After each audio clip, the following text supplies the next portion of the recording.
I'm known as Marcey. I'm originally from Jamaica, born in Kingston in 1955. I live in the UK now and have been since 1962, the year of our independence. My parents migrated to the UK. I was 2 years old, so it was 1957. I can't, obviously, being at the age of 2, I can't remember anything about that day.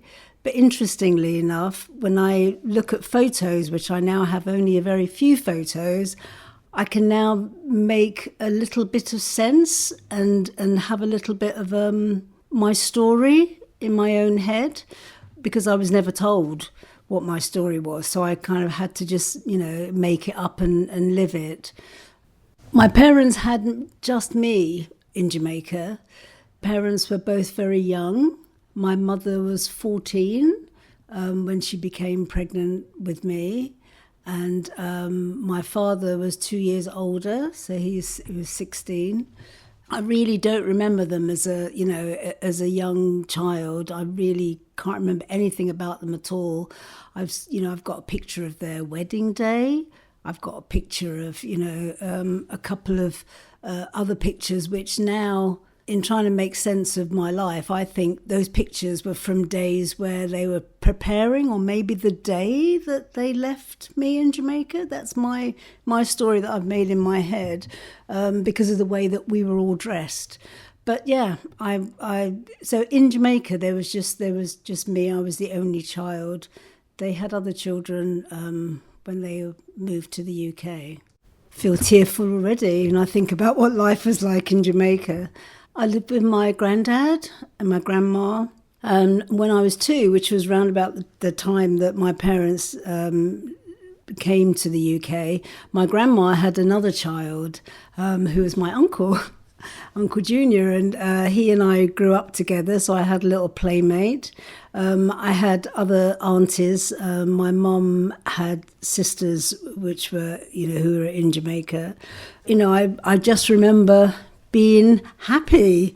I literally remember things like grass in my toes and warmth and laughter and my granddad chasing me and eating bun and fruit. And my granddad was a baker, and one of my memories is just following him around everywhere.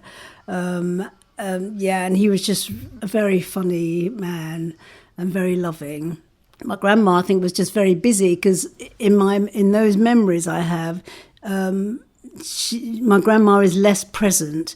It's my granddad that's the person that's present in my memories. But yeah, I was just really happy, absolutely happy.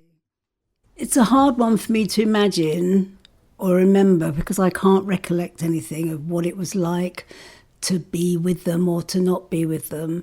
As I said, because I was so young. But again, if I go back to photos that I have, I've got a photo of myself when I look to be about 4 years old, I guess. And I'm in the photo, I am holding a photo of my dad.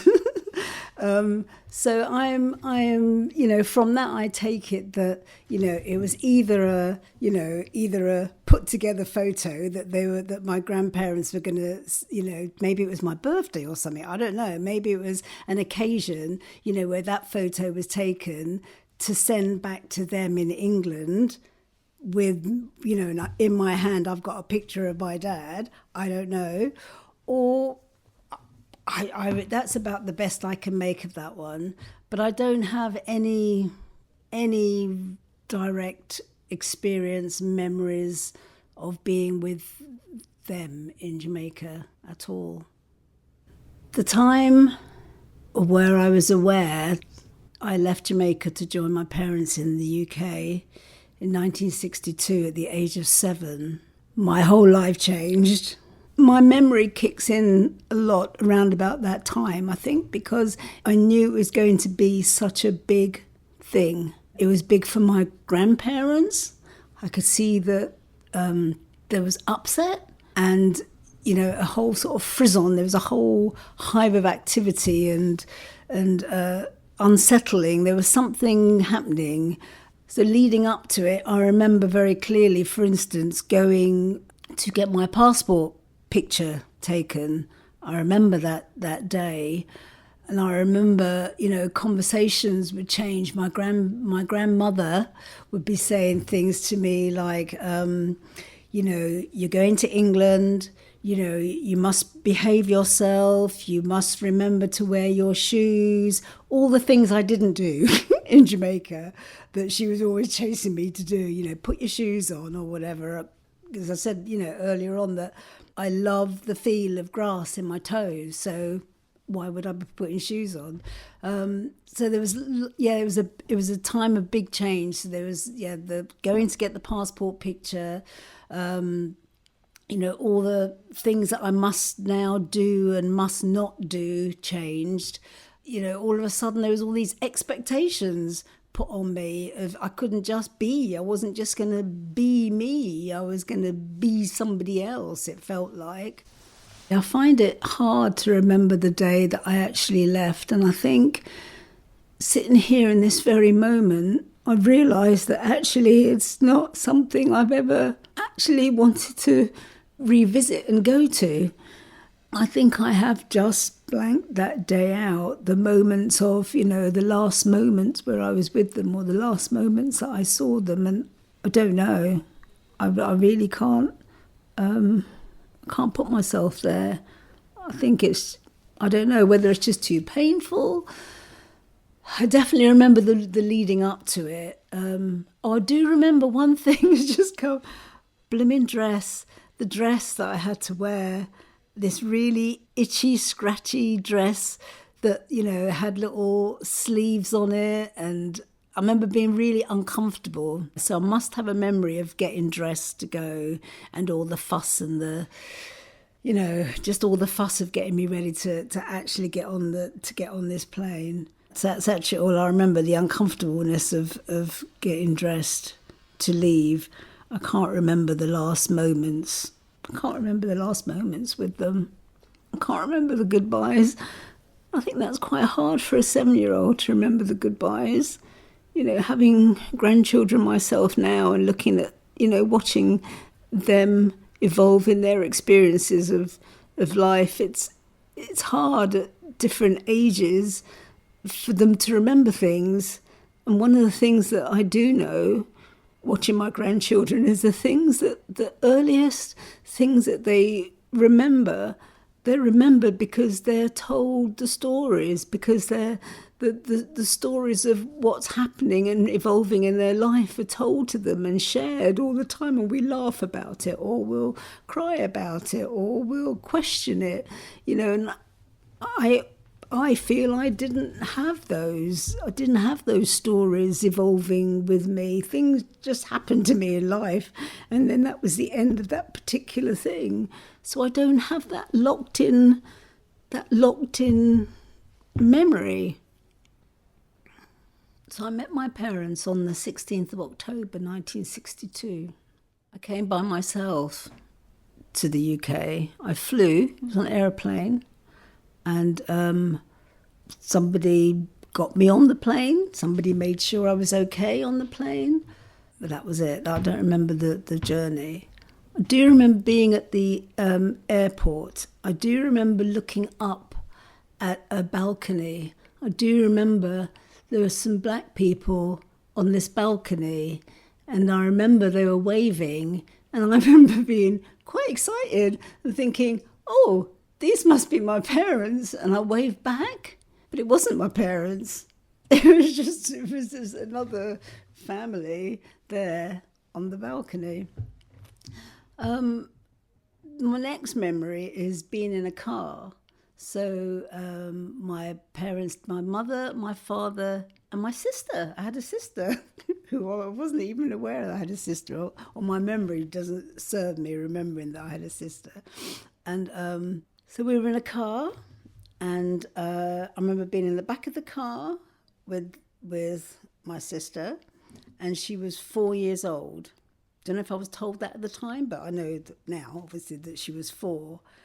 Was I excited? I was cold. I remember being really cold. And we had this journey in the back of the car, and my sister gave me a little beaded purse with a little zip across the top of it. And they still sell these little purses. I saw one recently.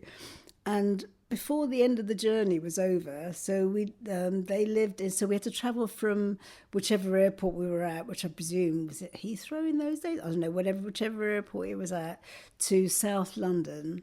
Before the end of the journey, my sister had taken back the little purse that she gave me. About sums up my relationship with my sister, really.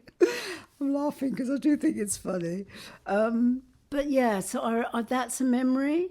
Another memory I have is my first meal, if you'd call it that in inverted commas. I'm laughing because it's funny now as an adult, because I've thought about these things so often, was Heinz tomato soup. I come from Jamaica. Heinz tomato soup is what I get given. It's hilarious. It's disgusting. And even now, I can't drink it. And even the smell of Heinz tomato soup is like, it makes me just retch. Yeah, that was awful. So I remember the Heinz tomato soup. That's actually it from that day that I remember. I have a whole bunch of other memories, that comes straight after that. But yeah, the feeling of, being alone, being cold. I mean, 1962, if you go on YouTube and have a look at the winter of 1962 in England, the snow covered the cars, right? So this is me who's come from Jamaica to coldness. It was the time of before the Clean Air Act. So you walked along the road, you could hardly even see in front of you. You had like black soot and whatever it was from all the chimneys, covered all your face, went up your nose. So I came from, grass between my toes and warm sunshine to a place where I could hardly breathe and see. And that really was the world that I was in, physically and emotionally, and in my heart and in my head. That's actually how I felt as a 7-year-old. Having arrived in the UK, my relationship with my parents was just harsh and hard. Now as an adult, I think it was harsh and hard for all of us. But me as a child, it was just harsh and hard. It was like strangers, people that I didn't know, people who didn't know how to comfort me. They didn't know how to, make it all okay. They didn't know how to stop me from crying. I was just miserable. I was really miserable and spent a lot of time crying. I remember saying I wanted to go home. I wanted my granddad. Those are the two things in my head was, that's what I wanted, and I just wanted to not be here. But if I have this conversation just from the point of view of being a 7, that's what I need to do, really, because now I'm nearly 70 years old. There's different ways, obviously, that I can rationalize and think about things, but if I just think about me being 7, that's where I was. I was in a situation where I was deeply unhappy, deeply sad, crying a lot, and I just didn't want to be here at all. There was things like going to school. That was how I did go to school, obviously in Jamaica, but it was very different here. And just getting to school, and then having to spend all day being, bullied, disliked, having my hair pulled, and I felt I was disliked by everybody. We were in South London, so there were other Jamaican, Caribbean families there, definitely. Majority of white kids, but yeah, all the name calling, the pulling my hair. I used to have really long hair, these 2 long plaits or 1 twisted plait, and getting my hair tugged and pulled all the time. Trying to hide in the playground so nobody could find me, so I'd have a bit of 10 minutes peace and quiet. And the teachers weren't that much better either. There's a whole experience I have about, being taught all the way through really till secondary school. I managed to make one friend. So my experience in school was pretty harsh all the way through, really. I was a pretty child, let's put it like that. So, I found that actually I had grief from everybody. For some of the black girls, I was too pretty, and for the white kids, I was, you name it, all the name calling that happened there. So I felt really isolated all the way through. And in terms of the teachers, I felt very limited. I did not feel free to learn. I was uncomfortable all the time and scared all the time anyway. But things like, as I progressed, this wasn't when I was 7, but when I was 7, it was just hiding out, trying not to get bullied, hiding in the playground, stuff like that. But as my education progressed, there was things like, I remember one point changing school, and I was told by the school that I had to go to with such and such a person. Anne Walker, her name was, the only friend I actually had in school for a long, long while, and go to all the lessons with her. That was fine till we got to the English class. And then Mr. Thompson stared at me and said, "What are you doing in this class?" And I said, mumble, mumble, mumble. I was told to come to all the classes with Anne, and, they happened to be all the top streams. I didn't know they were the top streams. It was just to go to class with her. And this guy said, this teacher said, Mr. Thompson says, "There's no way you should be in this class." Told me to go and wait outside. So I had to go and wait outside the class, sat there for a while. Anyway, he obviously had words at some point with somebody else, with other teachers presumably. And I still wasn't in his class for, I can't remember now, it was whether it's a number of days or a number of weeks. But as far as he was concerned, because I was a black child, I could not be in a top class for English. And I remember that to this day. And I swore blind to myself that was it, that I was going to do so good in his class, just to prove something to him, not to myself, but to him. And my experience of going through school was a lot like that, of having to prove myself. It's like, even if I was putting up my hand to give answers, I wasn't picked to give an answer. It was like, oh my God. And it's so easy to just give up and not bother. So easy to do that. So I had to find other ways. So whether it's like getting on with my work, not participating a lot in the classroom, because I didn't see the point, because nobody would ask, I wouldn't get asked anyway, but I would just make sure that all the work that I did was to the best that I could possibly do. And that's kind of what I did all the way through school, really. I remember funny little things that I remember. I remember being in an art class, and the classic of being given the paints to use. Was there any brown paints on that table? Not a chance, Just little things like that. And even as a child, I thought, this isn't right. How am I supposed to do a portrait? How am I supposed to paint myself? I'm not even here. I'm not even on the table. So classic things like that, and I'm sure so many of us have had that experience of just, shows up again. I'm other, I'm just other. I'm not here on the table with everybody else. Wow, in terms of my family, my parents, my siblings, we never, ever, ever found a way to be with each other and to bond. God, that's a big word, isn't it? Bond, no bond at all. So if I talk about where we are right now, then I'll jump back. So where we are right now is I don't see my family at all. My father died when I was 23. My mother and I've got 2 sisters.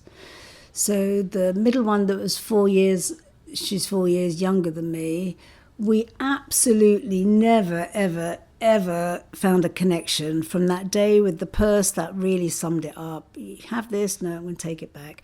And, we just don't, never had a relationship at all. It was just very different, very distant, no connection whatsoever.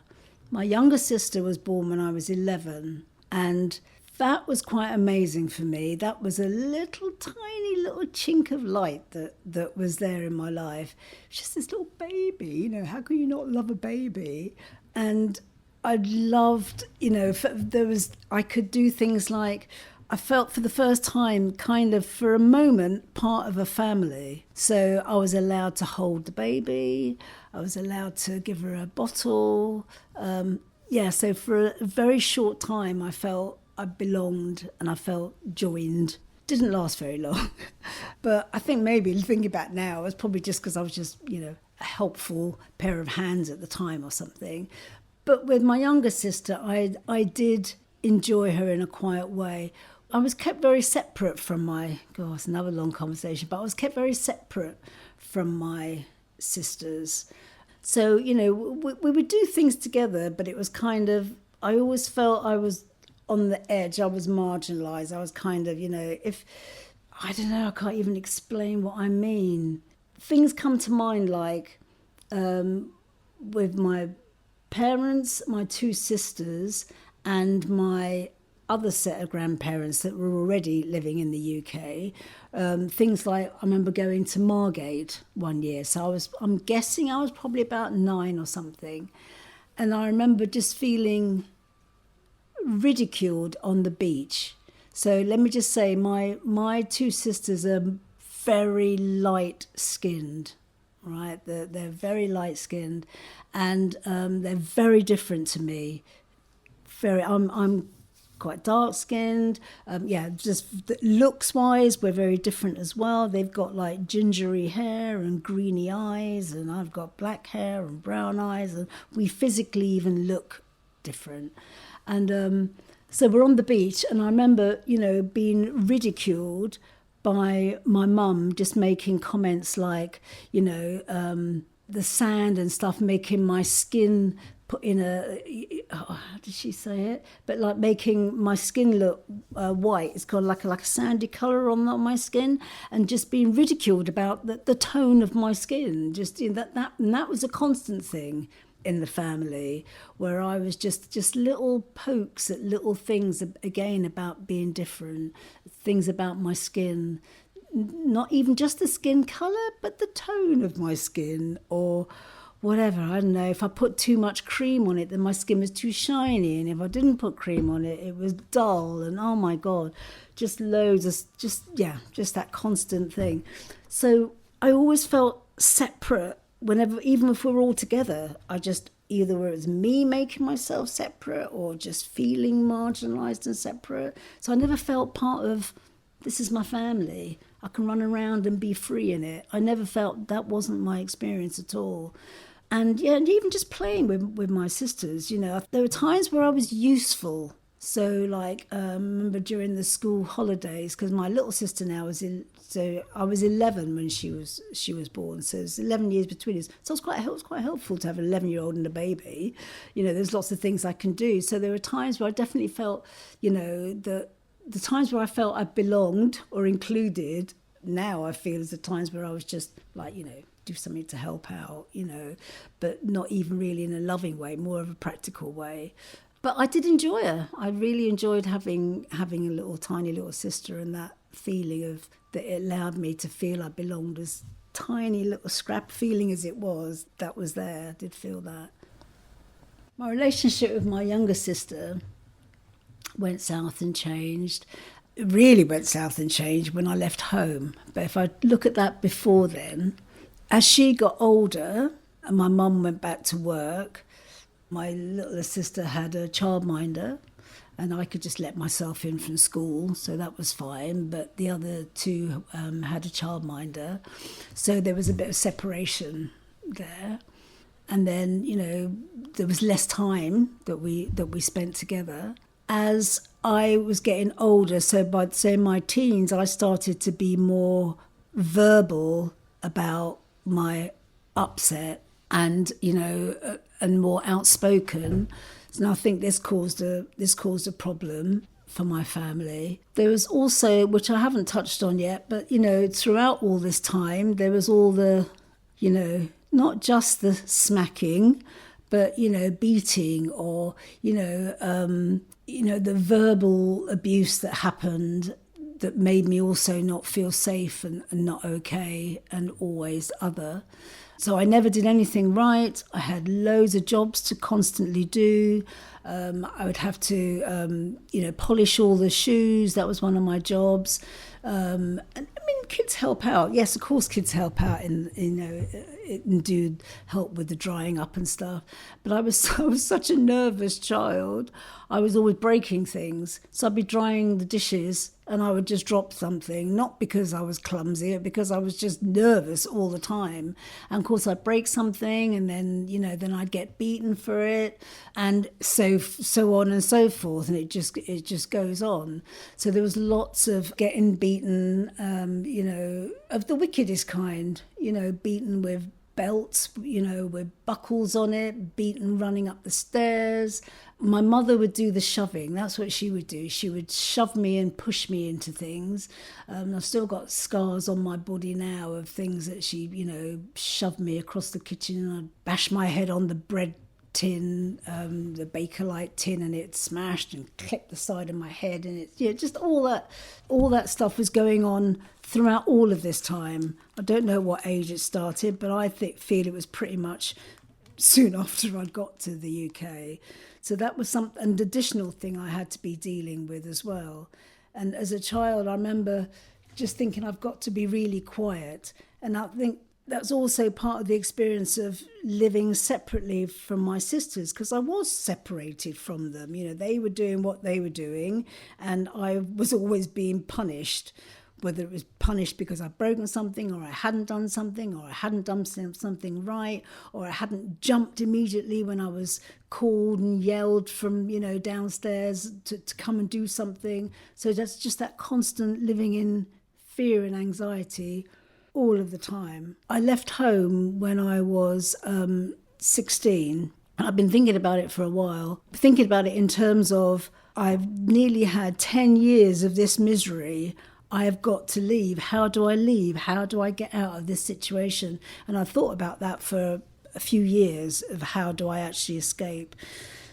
And then one day something happened, and I just decided, and I remember shouting at my mother and saying, "Don't ever touch me again. That's it. Do not ever touch me again." And I vowed that was it. That was the last time she was going to touch me, and I was going to just be gone. And I did. I literally did the next day. I just literally went. This is when things then changed for my sister, but I didn't know this at the time. So we were okay with the little one. If ever I could have moments with her and everything, my feeling for her was of love, definitely, but not much interaction about that.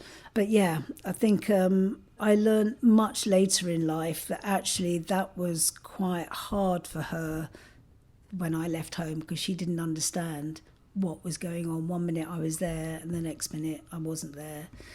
The middle sister didn't care. So my father passed away when I was 23. It was one of my aunties, my favourite auntie, who phoned me to tell me that he'd passed away.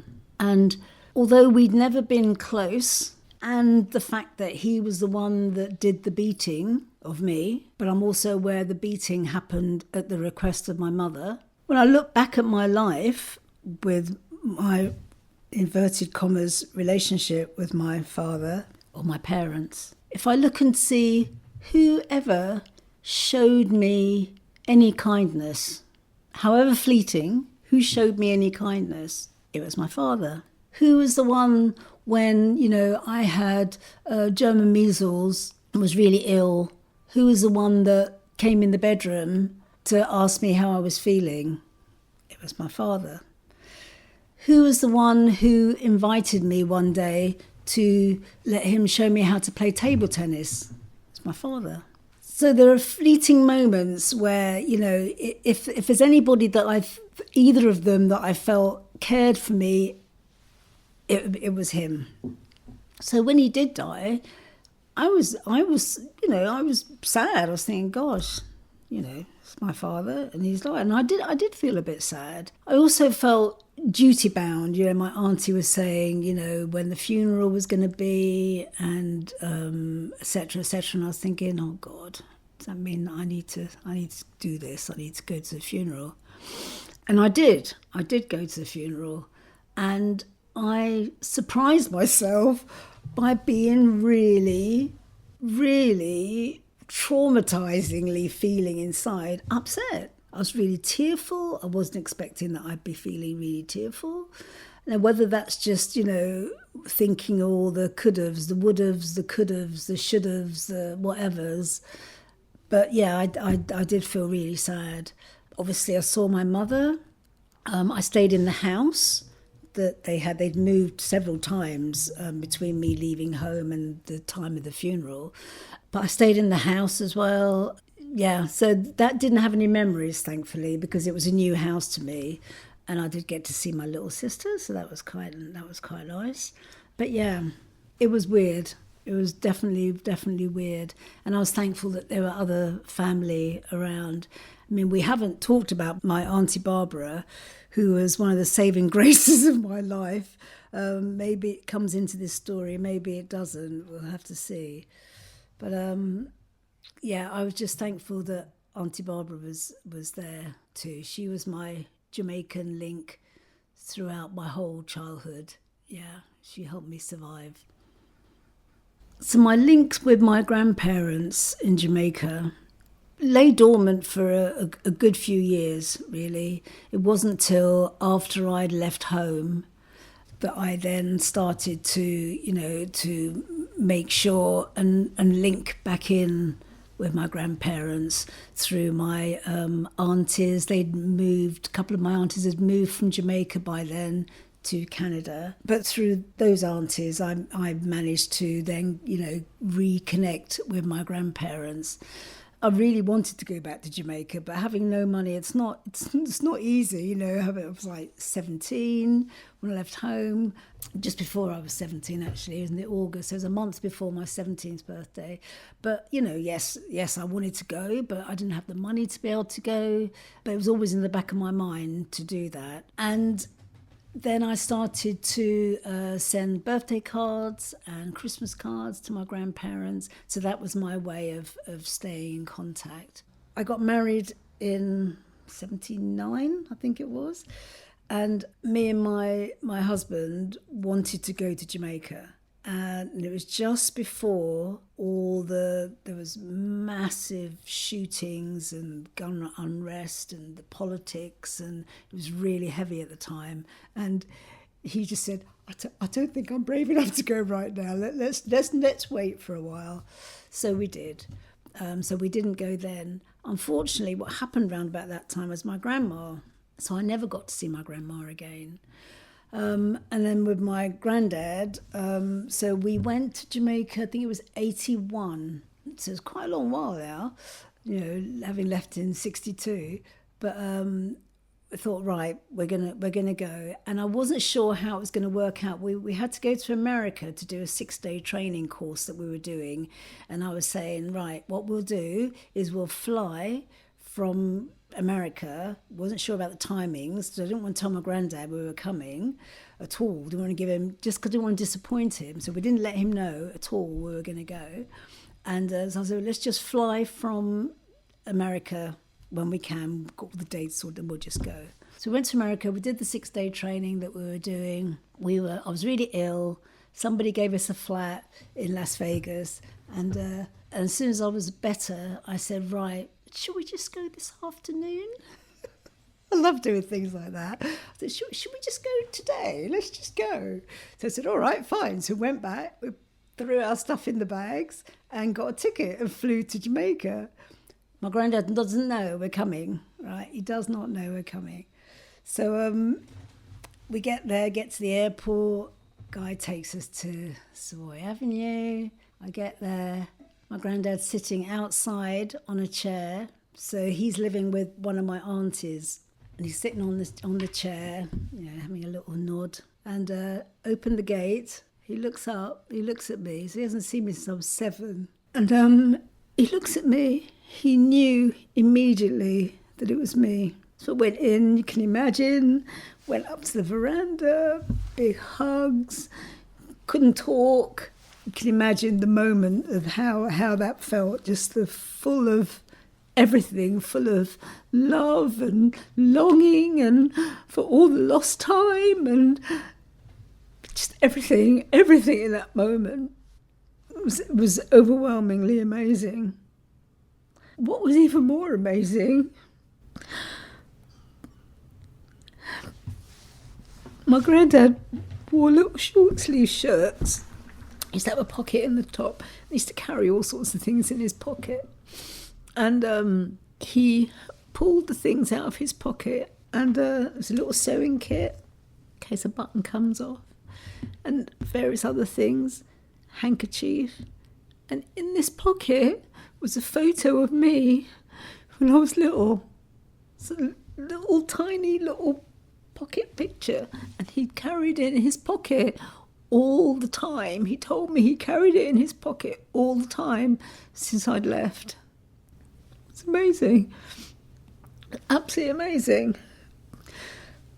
If ever I needed to know that I was loved by somebody, that was it. That was the moment for me where I was just absolutely complete and known and cared for and treasured and cherished and loved was that moment.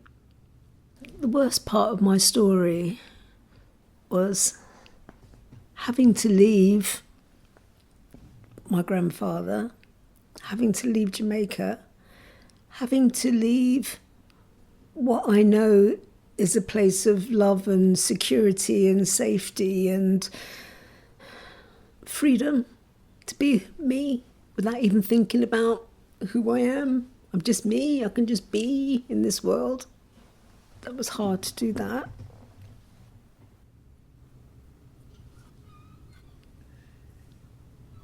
The best part of my story is, ironically, the fact that I did have those first 7 years. One of the things that I say to people is my grandfather grew me until I was 7. I am eternally grateful for that, because I know that is the essence of me inside. Without that, I don't know who I would be today. I really don't. I am so grateful for those 7 years that I had with him, where I was and how I was. My life experience has impacted me and continues to impact me constantly, daily. It impacts the way that I am with my children. It impacts the way that I am as a mother, absolutely and totally and every day. It impacts the way that I am open with my children and that I love them no matter what, unconditionally, fully, that I allow them to, well, not even allow, they express themselves freely and openly, and they're okay. And the same with my grandchildren. It's incredible to have 3 grandchildren and to watch them grow and evolve. And I feel what I do in life is I just kind of fluff them up. Same as with my kids. I just kind of fluff them up in life, and off they go, and on they go, and upwards they go. And I still have sadness. The impact is deep. The hurt and the pain is deep and has been deep.